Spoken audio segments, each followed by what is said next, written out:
Assalamualaikum warahmatullahi wabarakatuh.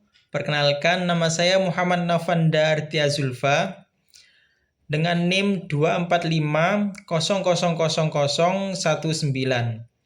Saya dari Prodi Bimbingan dan Konseling Fakultas Keguruan dan Ilmu Pendidikan Universitas Adibuana Surabaya.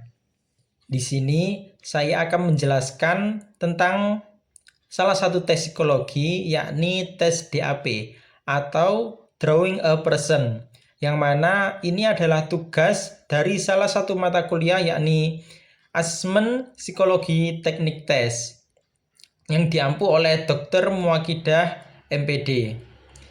Di sini saya akan menjelaskan apa sih tes DAP itu, kemudian apa sih tujuannya, terus bagaimana cara pelaksanaannya. Oke, yang pertama saya akan menjelaskan tentang pengertian dari tes DAP atau Draw a Person. Tes DAP yakni tes psikologi yang meminta seseorang untuk menggambarkan sosok manusia di atas kertas kosong. Dari hasil gambar ini kemudian dianalisis untuk dievaluasi atau mengevaluasi dari aspek kognitif seperti kemampuan, cara berpikir, intelijensi, dan dari aspek emosional seperti persepsi diri, kecemasan, dan konflik batin.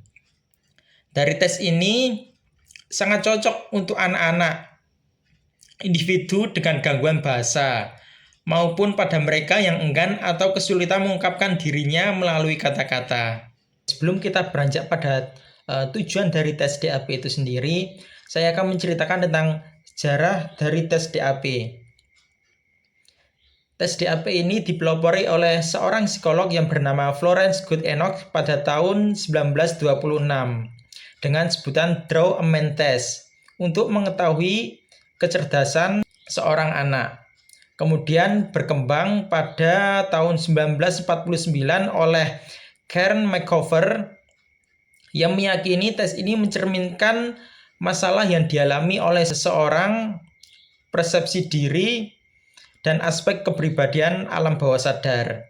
Kemudian pada tahun 1963 disempurnakan oleh B. Harris menjadi Goodenough-Harris Drawing Test yang lebih terstandar dan digunakan untuk penilaian IQ secara luas. Kemudian yang kedua, ada tujuan dari tes DAP itu sendiri. Tujuan utama dari pelaksanaan tes DAP antara lain mengukur tingkat kecerdasan nonverbal, terutama pada anak-anak, mengeksplorasi aspek kepribadian, persepsi, dan konflik psikologi bawah sadar, memberikan gambaran awal terhadap kondisi emosional seseorang, kemudian membantu dalam proses screening psikologi atau sebagai pelengkap asesmen dalam proses konseling dan terapi. Kemudian yang terakhir, cara pelaksanaan dari tes DAP. Yang pertama, beri subjek kertas lembar kosong dan pensil tanpa penghapus. Kemudian instruksikan kepada subjek seperti gambarlah sosok manusia sebaik mungkin.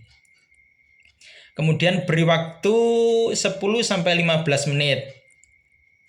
Dalam proses menggambar tersebut, psikolog bisa menilai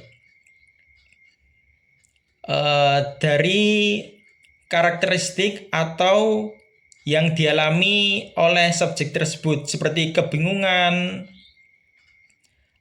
banyak bertanya, dan lain sebagainya. Kemudian gambar dianalisis berdasarkan aspek proporsi tubuh, tekanan garis, letak posisi tubuh di kertas, jumlah detail, dan bagian tubuh yang ditonjolkan atau dihilangkan. Dan tes ini idealnya dilakukan dalam suasana yang tenang dan tidak mengintimidasi dari subjek tersebut untuk meminimalkan pengaruh eksternal terhadap ekspresi spontan subjek. Sebelum saya akhiri, ada catatan penting yang harus tetap diingat. Tes DAP hanya boleh ditafsirkan oleh tenaga profesional seperti psikolog, yang telah mendapat pelatihan dalam asesmen proyektif. Hasilnya pun sebaiknya dikombinasi dengan tes yang lainnya untuk memperkuat interpretasi dan akurasi dalam pengambilan keputusan psikologis. Sekian penjelasan dari tes psikologis, yakni tes DAP dari saya. Terima kasih. Wassalamualaikum warahmatullahi wabarakatuh.